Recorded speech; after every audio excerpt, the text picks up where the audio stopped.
The same way you have received this grace, continue in it, because it is the one that sustains you. It's the one that strengthens you. It's the one that gives you the ability to do whatever you desire to do in life, in the name of Jesus. This is a marathon. Salvation is what? A marathon. Is not a sprint that unakimbia unakimbia mita chache alafu unafika. Ni safari tunaenda, na hii safari hatujaweza kuitembea peke yetu. Neema ya Mungu inatusaidia katika hii safari. Bwana asifiwe. Katika hii safari neema ya Mungu inatusaidia.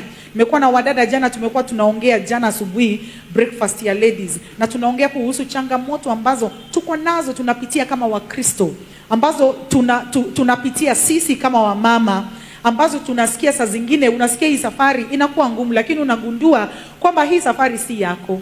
Hii safari iko na mwenyewe. So ukijaribu kuifanya kwa nguvu zako, na ukijaribu kufanya kila kitu unafanya kwa nguvu zako, itakushinda, itakulemea. Lakini kila wakati ukisubmit kwa neema ya Mungu, mwambie leo nahitaji nini. Tunaambiwa neema ni ya kila siku. Sema ni ya kila siku. Si ya jana na sio ya kesho, ni ya leo.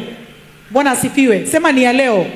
Sema tena ni ya leo. Neema ni ya leo. Sio ya kesho na sio ya jana, ni ya leo.